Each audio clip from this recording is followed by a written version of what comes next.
drifting peacefully into the Neo-Venusi, a city on the planet Aqua, formerly known as Mars. By the 24th century, humans have found a way to colonize the previously uninhabited planet. As futuristic as that sounds, Neoville is still teeming with rustic beauty, gondolas on the wide canals, and waterways on the main modes of transportation. The city itself is a faithful replication of Monaco, the planet formerly known as Earth. Venice. To make sure that residents and tourists alike are getting the most of Neo Venice's many wonders, companies often guided tours via gondola or form, which was the name of the Aria company. This is the workplace of Arzika Miguhara, a free spirit teenager from Monaco who is now a novice Undine, the title given to tour guides. Joan Akira, as she becomes immediately acquainted with other Udine tourists, Neovina residents, and even the city itself, learning many valuable life lessons along the way. So there's a wonderful truth that there's such thing as man-made miracles. This anime has about 13 episodes. It premiered October 6, 2005 to December 29, 2005. Based on a manga series, it has a sequel, and it's an isekai. Fantasy, sci-fi, and slice of life. Each episode is 24 minutes per episode. Demographic and children is G for all ages. Let's get started into the review. What I really like about this anime, it transports us to the future where we would think, what would Mars be like if we could live on it, and what would that look like? And also, the anime gives us a perfect representation of what that could possibly be.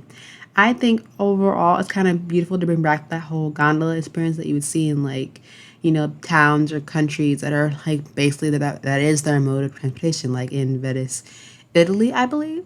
But also, I quite admit, I was really impressed with it. I remember picking up the manga for this when I first saw the cover because I was immediately entranced with the cover page and the beautiful cover of it. So I'm like, let's check this anime out. And also, instead of it being in Japan, the story takes place in Mars, which is kind of interesting, especially when you're calling the new place Neo Venus, like New Venice, and it's about this girl who trains to be like a female gondola tour guide.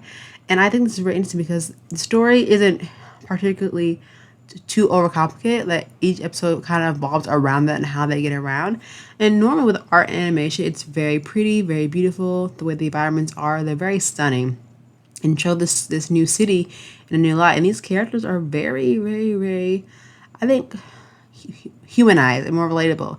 And besides the little chibi little mascot that they have, every other than that, there's no fan service, which I enjoy. That's one perk that I really like about it. The sound is very stunning, very soothing, very calming, very fitting for the anime itself. You kind of actually close your eyes and listen to it, kind of like you're near the ocean almost. And the characters are really relatable. They're very sweet, and you kind of see them go through their own interesting struggles.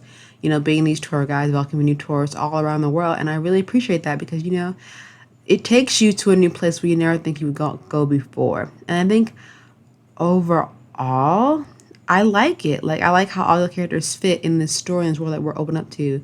And I think even the animals, that they have their own purpose, along with the interesting female gondolas that you see. And, that you're just seeing how, how the environment works, how the gravity works, basically, and how citizens are adapting to this new world they live in. And I really like that. It's very calming show, not overly complicated. And it's a very nice structured story where you're not going to get lost in heavy detail. And the scenarios play out really well. And the patience is slow, but it does pick back up again. And that way you get a chance to introduce all the characters and their personalities and what are their basic main goals and motivation of being the female gondolas as they chose to pick up this new profession and the friendship they form with one another. Even though some of them can be very stubborn, at first they're learning their best, to be the best female gondolas that they can be, and their uniforms are very nice. I think it's intriguing how you see on their uniforms they'll have colors. So each of their colors is depicted by a different company and their ranking. So I think that's also a very good note to note upon. But I will not tell you how it ends. You have to check that out for yourself. Let me know what you think of Aria the Animation and watch the other seasons if you haven't already, because it does really well to pay back up from the seasons from the first, second to the third, and so have you. But definitely check it out, see how these characters develop over time with the different seasons, and let me know what you think. But until then, thank you for tuning this anime review, and I will see you real soon for another one. Stay tuned for more. Until then, bye!